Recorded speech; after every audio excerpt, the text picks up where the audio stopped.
ஒரு நல்ல விஷயத்த சொல்ல வந்திருக்கோம். அதனால மக்களாகிய நீங்களும், மீடியா நீங்களும் உங்க 2 பேர நம்பி தான் இந்த படம் எடுத்திருக்கோம். மக்களுக்கு சேர வேண்டியத சேர்க்க வேண்டியது உங்களோட கடமை. Thank you. இல்ல ஹீரோ வந்து பூவையார் தான்.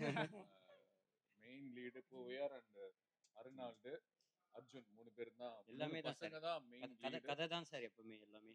எல்லாமே ஹீரோ கதை தான். என்னோட உழைச்ச டீம் ஒர்க்கர் எல்லாமே என்னோட டெக்னீஷியன் எல்லாருமே எனக்கு ஹீரோ தான் படத்துல. நான் இந்த படம் கமிட் ஆனதுலேருந்து இன்ன வரைக்கும் அதுதான் சொல்லிருக்கேன், பொது உடைமை. நான் இந்த படம் பண்ணதுக்கு காரணமே பொது உடைமை. நான் ஒரு பொது உடைமைவாதி, இயக்குனர் ஒரு பொது உடைமைவாதி. முதல் படத்திலேயே வந்து ஒரு என்டர்டெயின்மெண்ட் மட்டும் இல்லாம பொது உடைமையா ஒரு விஷயத்த சொல்லணுன்றத ஒரு சேலஞ்சிங்கான ஒரு விஷயத்தை எடுத்து சொல்லியிருக்காரு. அவர் சொன்ன மாதிரி உங்ககிட்ட ஒப்படைச்சிருக்கோம், நீங்க தான் சொல்லணும். எங்களுக்கு பிடிச்சி தான் பண்ணியிருக்கோம். எங்க வேலையை நாங்க சரியா செஞ்சிருக்கோம் நாங்க நம்புறோம். அண்ட் இந்த படம் எகெயின் நான் இதுதான் டேக்லைனா நான் நிறைய சொல்லிட்டே இருக்கேன். அதிகார துஷ்பிரயோகம் பண்ற ஒரு தொழிலதிபர் அரசியல்வாதி எதிர்த்து, அதிகார துஷ்பிரயோகம் பண்ற ஒரு போலீஸ் அதிகாரி எதிர்த்து கேள்வி கேட்கிறவன் தான் ராம் அப்துல்லா ஆண்டனி. அண்ட் இந்த படம் இப்போ நீங்க ப்ரெஸ் பீப்புள் பார்த்துருக்கீங்க. நீங்க தான் கொண்டு போய் மக்கள்கிட்ட சொல்லணும் உங்களுடைய உண்மையான நேர்மையான கருத்துக்களை. சார் சொன்ன மாதிரி தவறாக இருந்தால் எங்ககிட்ட சொல்லுங்க, திருத்திக்கிறோம். அண்ட் இது ஒரு சர்ப்ரைஸ் இருக்கு, அந்த சர்ப்ரைஸ் மட்டும் நீங்க வந்து ரிவீல் பண்ண வேண்டாம்னு கிளைமேக்ஸ் மட்டும் ரிவீல் பண்ண வேணாம்னு உங்களை கையெடுத்து கும்பிட்டுக்கிறோம். இதுதான். ஸோ வந்திருக்க ப்ரெஸ் மீடியா எல்லாருக்குமே வணக்கம். நான் சொல்ல வேண்டியது எல்லாமே வந்து இவங்க சொல்லிட்டாங்க. இதுதான் எல்லாருக்கும் ஒரே ஒரு ரிக்வெஸ்ட் என்னன்னா, இந்த படத்தை வந்து உங்ககிட்ட ஒப்படைச்சிருக்கோம். மீடியா பார்த்துட்டு இருக்க மக்கள் எல்லாருக்கிட்டையும் நாங்கள் ஒப்படைச்சிருக்கோம். நீங்க தான் வந்து இதை வந்து கொண்டு போறதுல ஒரு 100% சொல்லலாம். நீங்க மட்டும்தான் இதை வந்து ஒரு நாங்க கம்மியா சின்ன படமா பண்ணியிருந்தாலும் அது பெரிய படமா மாத்துறது மக்களாகிய உங்ககிட்ட மட்டுமே இருக்கு. ஸோ என்ன பேசுறது தெரியல, அவ்வளோ பதட்டமா இருக்கேன். அதை தாண்டி இன்னொரு விஷயம் என்னன்னா, இந்த ஸ்டேஜ்ல நான் வந்து ஒருத்தருக்கு தேங்க்ஸ் சொல்லணும் அப்படின்னா எங்களுடைய டேரக்டர் அண்ணனுக்கு. ஸோ ஜெயவல் அண்ணனுக்கு வந்து இந்த டைம்ல வந்து ரொம்ப ரொம்ப தேங்க்ஸ் சொல்லிக்கிறேன். ஸோ இவங்க சொன்ன மாதிரி கிளைமாக்ஸோட சீன் மட்டும் ரிவீல் பண்ண வேணான்னு எல்லாருக்குமே வந்து ஒரு ஒரு கோரிக்கை மட்டும் வச்சுக்கிறேன். Thank you so much. நன்றி. வணக்கம். இந்த படத்தோட கேமராமேன். இந்த படம் வந்து லைவாக பண்ணியிருக்கோம், பார்த்துருப்பீங்க. லைட்டிங்லேருந்து எல்லாமே வந்து லொக்கேஷன்ஸ்லேருந்து எல்லாமே வந்து மெனக்கெடுதல் நிறைய, தேடுதல் நிறைய இருந்தது இல்லை. இந்த லொக்கேஷன்ஸ்லேருந்து எல்லாமே இந்த மெனக்கெடல்லாம் டைரக்டர் தான் சேரும். அவர் திருவள்ளூர், அவர் அவர் திருவள்ளூர்காரன்றதுனால திருவள்ளூர் ஃபுல்லாக எந்த லொக்கேஷன் மிஸ் பண்ணாமல் அழகாக பண்ணியிருக்கோம் அதில். அதே மாதிரி பசங்க எல்லாருமே அது ரொம்ப கஷ்டப்பட்டு பண்ணியிருக்காங்க. அது சவுந்தரராஜன் அவர் ரொம்ப கஷ்டப்பட்டு ரொம்ப வழிகளோடு இந்த படம் பண்ணியிருக்கோம். இந்த படத்தில் வந்து இன்னும் சொல்ல போனால் அந்த படம் வந்து மக்கள்கிட்ட கொண்டு போய் சேர்க்கறது உங்களுடைய உங்களுடைய நம்ம கண்டிப்பாக நல்லா சேர்ப்பீங்க. இன்னொரு விஷயம் என்ன, நீங்கள் பார்த்துருக்கீங்க, உண்மையை பார்த்துருக்கீங்க, நீங்கள் உண்மையை எழுதுவீங்க. நன்றி. தேங்க்யூ. முக்கியமாக இன்னொரு விஷயம், ப்ரொடியூசர் சார் வரல இன்னைக்கு. என்னன்னா அன்னை வேளாங்கண்ணிக்கு போயிருக்காரு. அது ரொம்ப உங்ககிட்ட மன்னிப்பு கேட்க சொல்லியிருந்தாரு. அதுதான். அனைவருக்கும் வணக்கம். நாங்கள் நல்லபடியாக ஒரு படத்தை முடித்து உங்கள் கையில் கொண்டாந்து சேர்த்துருக்கோம். இந்த படத்தை மக்கள்கிட்ட கொண்டு போய் சேர்த்து மக்களை உள்ள வர வைக்க வேண்டியது உங்களோட கடமை. அதுதான் நான் உங்கள்கிட்ட வேண்டி கேட்டுக்கிறது. மக்களாகிய உங்களுக்கு ஒன்று ஒன்று தான் சொல்லிக்கிறேன். ஓடிடியில் படம் வரட்டும், அப்புறமா பார்த்துக்கலான்னு வெயிட் பண்ணாதீங்க. தயவு செஞ்சு நல்ல படத்தை தேட்டரில் வந்து பாருங்கள். கண்டிப்பாக உங்களுக்கு நல்ல எக்ஸ்பீரியன்ஸாக இருக்கும். தயவு செஞ்சு தேட்டருக்கு வாங்க.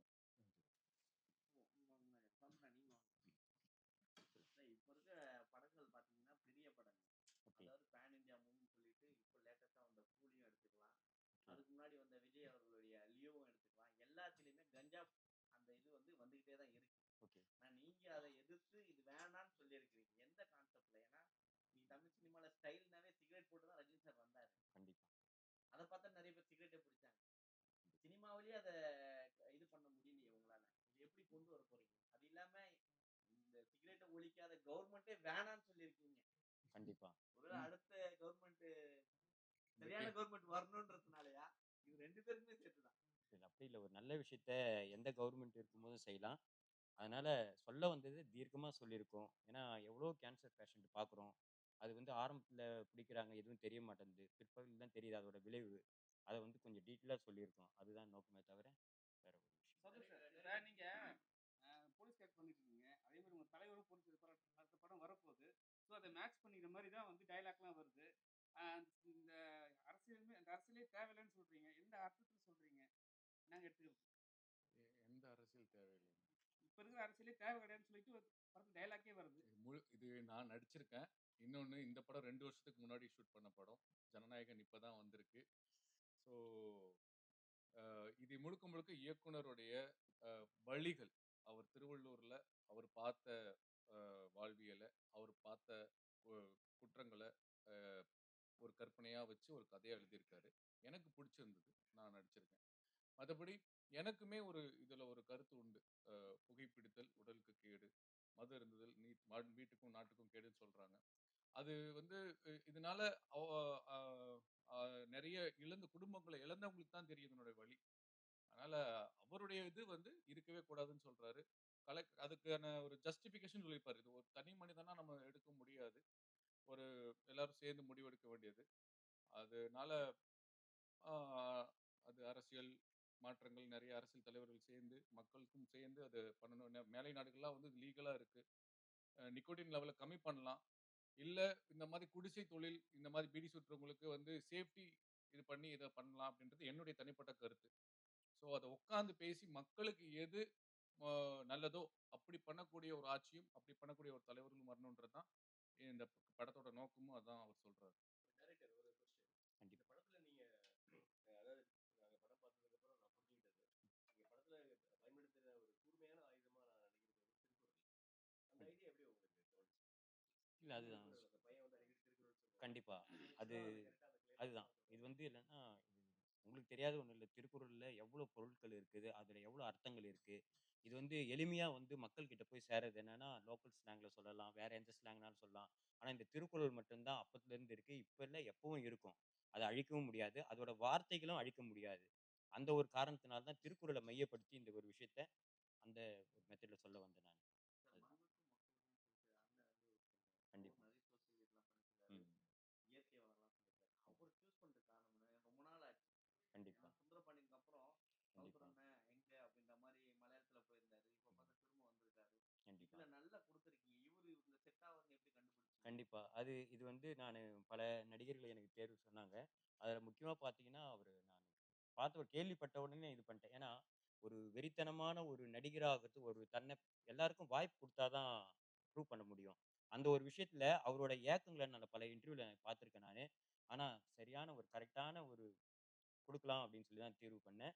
என் கதைக்கு ஏத்த கருடன் சவுந்தர் பிரதர் தான். அதுல எந்த மாற்றமும் கிடையாது. எனக்கு அமைஞ்சது அந்த ஒரு படத்துல விஷயம். ஃபுல் ஃபைட் வச்சிருக்கீங்க. இல்ல பெரிய ஃபைட் முத்த காட்சிலாம் வச்சா சில பேர் நடிகர்னு சொல்லுவாங்க. அவர் என்ன சொன்னாரு? அதெல்லாம் எதுவும் கதை கதை கேட்கவே இல்ல. அந்த பக்கமே போற வேலையே இல்ல நம்மளுக்கு. நம்ம ஏன் நடுராத்திரில சுடுகாட்டுக்கு போனோம்? அந்த மெத்தட்ல தான் எடுத்து வச்சிருக்கோம். சொல்ல வந்தத ரைட்டா மக்களுக்கு ஸ்ட்ரெய்ட்டாவும் சொல்லணும். ஒரு சுவாரஸ்யமா இருக்குன்றதுக்காக தான். முதல் படமே நல்லா பண்ணிருக்கீங்க. ஒரு கருத்து, முக்கியமான கருத்து சிகரெட் இதுக்கு எதிரா இருக்கு. நீங்க வருங்காலத்துல எப்படி நிறைய ஹீரோவா நடிப்பீங்கன்னு தெரியும். ஒரு ஒரு ஆக்ஷன் படமோ அடுத்து வருங்காலத்துல இருக்கும்போது நீங்க சிகரெட் பிடிக்கிற காட்சியில நடிப்பீங்களா? ஆனா ஆக்சுவலா இப்போ இதுக்கு அடுத்து வர படத்துல கூட எனக்கு ஒரு ஒரு சீன்ல சிகரெட் பிடிக்கணும் அப்படின்னு சொல்லியிருந்தாங்க. ஆனா என்ன நடந்தாலும் அது மட்டும் நான் பண்ண மாட்டேனே அப்படின்னு சொல்லிட்டு தான் நான் அந்த சிகரெட் காட்சியே வேணாம்னு சொல்லியிருக்கேன்.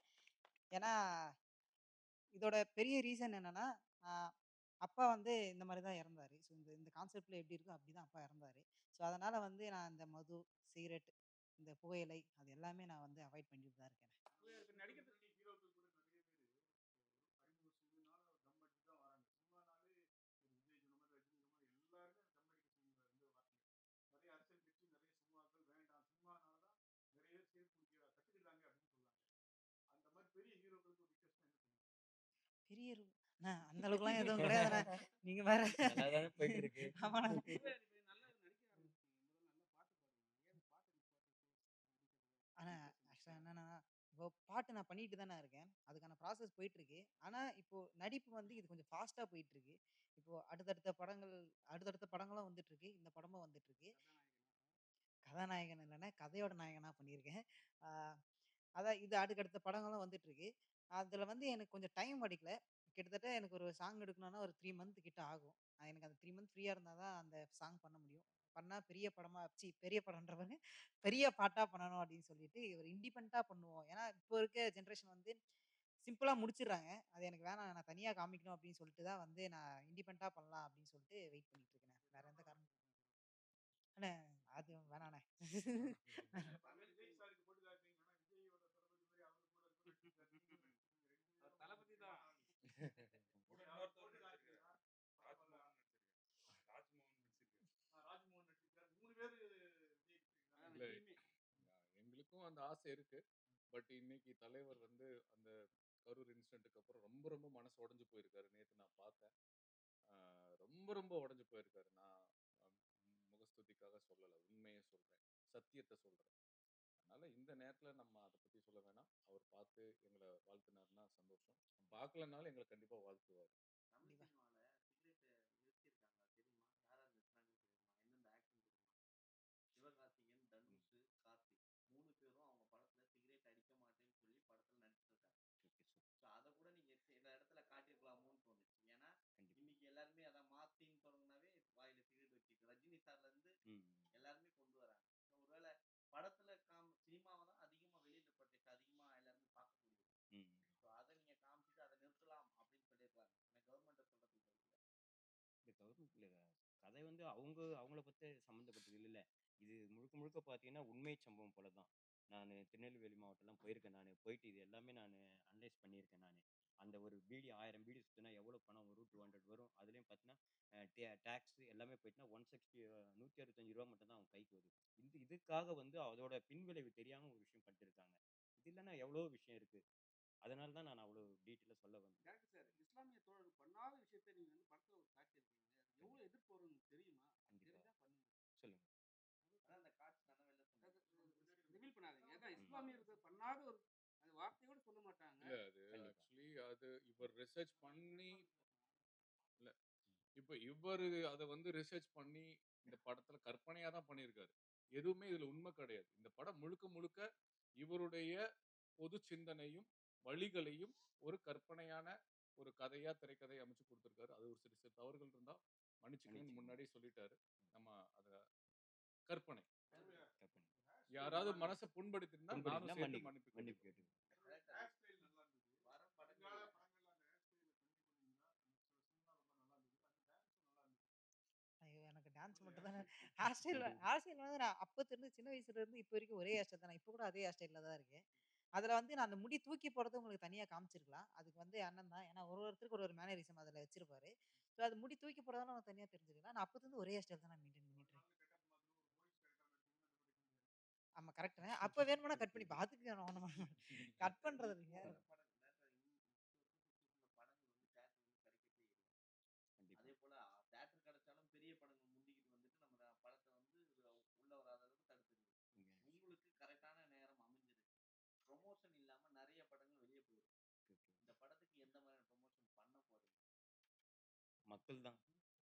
எனக்கு தெரிஞ்சு மீடியா தான். நீங்க தான். வேற எனக்கு உங்களை விட எனக்கு ப்ரொமோஷன் உண்மையிலே இல்லை. எனக்கு உண்மையை உரைக்க சொல்றது வந்து பத்திரிக்கை மட்டும்தான். அதை நம்பி தான் முழுக்க முழுக்க இருக்கேன். சேர வேண்டிய இடத்துல சேர்த்துருக்கேன். சேர்க்க வேண்டியதை நீங்க சேர்க்கணும். கண்டிப்பா. இப்ப பேனர்ல அகைன்ஸ்ட் ஏதாவது போட்டு ராம் அப்துல்லா ஆண்டனி போட்டுருக்கீங்க. எதை மென்ஷன் பண்றதுக்காக சொல்றீங்க? எதுவும் இல்லை. அந்த ஜெகத்தினை எதிர்த்து வந்து மேல போட்டு பாருங்க. ஜெகத்தினை எதிர்த்து ராம் அப்துல்லா ஆண்டனி. அதுதான் பொருள். திருக்குறள் வந்து ஒரு மென்ஷன் பண்ணிருக்காங்க. அது வந்து ராம்ன்ற கேரக்டர் வச்சு தான் பண்ணிருக்காங்க. ஏன் வந்து ஒரு அப்துல்லாவோ ஒரு ஆண்டனியோ வச்சு நீங்க ஏன் சொல்ல வைக்கிறீங்க? இல்ல இது பொதுவா பாத்தீங்கன்னா அந்த ஒரு கேரக்டர் வந்து ப்ரொஜெக்ட் பண்ணிருக்கீங்க. ஓகே அது காமனா இருக்கணும்ன்றதுக்காக பண்ணிருக்கீங்க. ஏன் அந்த ராம் கேரக்டர் மட்டும் தான் திருக்குறள் சொல்லுங்க? இது வந்து பர்டிகுலர் தனியா செய்யணும்லாம் எதுவும் கிடையாது. ஒருத்தன் மூலக்காரன், ஒருத்தன் வேலைக்காரன், ஒருத்தன் புத்திசாலின்றத நான் இல்ல அதுல 3 பேருக்கும் ஒவ்வொரு டேலண்ட்டை காமிச்சிருப்பேன் நான். அதுதான். ஒருத்தன் மூலக்காரன், ஒருத்தன் வந்து ஐடியா பண்ணுவான், ஒருத்தன் வேலைக்காரனா அது பாய் ஒரு நீங்க எவ்வளவு பெரிய மூலக்காரன் ஒரு புத்திசாலி. அதுதான்.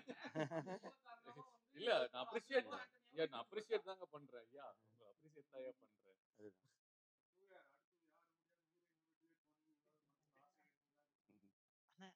அந்த மாதிரிலாம் எதுவும் இல்லை அண்ணா. அவனுக்கு நிறைய கேர்ள் ஃப்ரெண்ட்ஸ் இருக்கு. அண்ணா எப்போ எங்க அண்ணா அது என் அக்காண்ணே. என்னண்ணே நீங்க அதுதானே அது நீங்க பாத்துட்டீங்கன்னா நான் ஒருத்தவங்களோட தான் அது எங்க அக்கா. மாட்டீங்கன்னு ஐயா மாட்டி விட்டீங்க. அந்த மாதிரிலாம் எதுவும் இல்ல இல்லைண்ணே. சொல்லியிருக்கான் அவன். ஆனா சொல்லக்கூடாதுன்னு சொல்லிட்டான். சொல்லவாடா? நான் இது மாதிரி எதுவுமே சொன்னது அந்த இல்லைண்ணே. விசுவாசம் படத்துல அஜித் சார் பொண்ணு வருது இல்லையா? ஆனா அவங்க பேர் என்ன? அந்த பொண்ணு கூட ஹீரோயினா நடிக்கணும்னு இப்பதான்.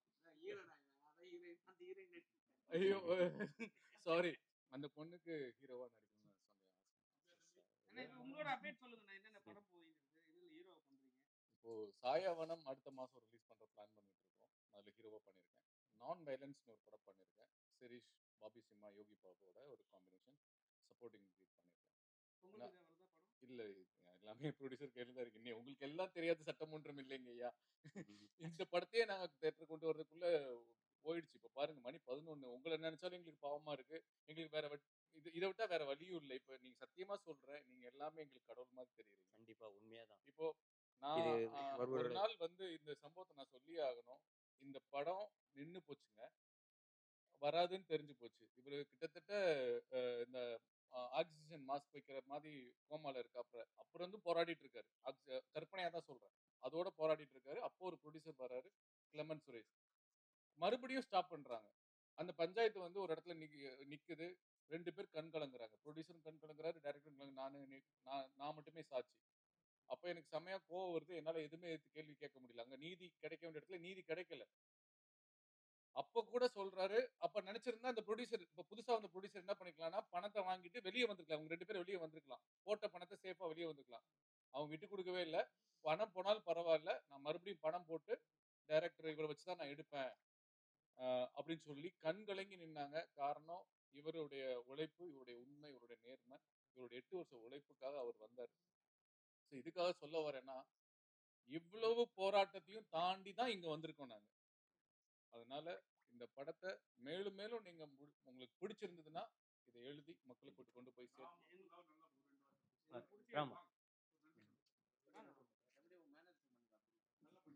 எல்லா மீடியாவுக்கும் வணக்கம். நான் புதுமுகம் அஜய் அர்னால்ட். இந்த படத்தை பார்த்து நான் என்ன சொல்ல விரும்புறேன்னா, டேரக்டருக்கு தேங்க்ஸ் சொல்ல முடியும். ஏன்னா வேற எதுவும் பண்ண முடியாது. ஏன்னா எனக்கு பெரிய கேரக்டர் கொடுத்துருக்காங்க. எடுத்தோன்னே யாருக்கும் ஹீரோ கொடுத்துட மாட்டாங்க. ஒன் ஆஃப் த ஹீரோ கொடுத்துருக்காங்க. So thanks to Jayavel sir. அப்புறம் இந்த பையன் வந்து டிசைனர் கிப்சன் சாரோட பையன். இந்த திமிரு பிடிச்சவன் அந்த மோஷன் போஸ்ட்லாம் பண்ணுவார் இல்லையா, பெரிய டிசைனரோட பையன். இது என் தம்பி அர்ஜுன். தம்பி எங்க திருவள்ளூர் மாவட்டத்துல நாங்களும் ஒரே வீட்டு பக்கத்துல இருக்கோம். ஏழ்மை குடும்பத்துல பிறந்தவங்க தான் நாங்க. அதுதான் எங்க டைரக்டர் ஜெயவடன் அண்ணன் இல்லைன்னா நான் இந்த இடத்துல இல்லை. அவருக்காக தான் எல்லாமே. அண்ணன் தான் எனக்கு எல்லாமே. சரி, உன்னுடைய ஸ்டேட்ல ஏதாவது பண்ணிடு. அந்த பண்ணி மாதிரி கத்துக்கிட்டு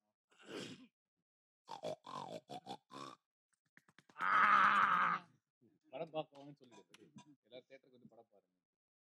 எல்லாரும் தியேட்டருக்கு வந்து படம் பார்த்துருங்க. நன்றி, வணக்கம். தேங்க்யூ. நன்றி, வணக்கம். மீடியா எல்லாருக்கும் மீண்டும் மீண்டும் நான் கையெடுத்து இது பண்றேன். நீங்க இல்லைன்னா நான் இல்லை. நான் லைஃப்ல நான் மறக்க மாட்டேன். நீங்க தான் உண்மையை சொல்ல போனா. என்னால எழுத முடியும், ஒரு விஷயத்த படைக்க தான் முடியும். இதை மக்கள்கிட்ட சேர்க்கறது நல்ல விதமா உங்களை தான் நம்பியிருக்கேன். நான் நல்ல விஷயத்த நீங்க ஷேர் பண்ணீங்க, வேற ஒன்றும் இல்லை. Thank you very much for all media.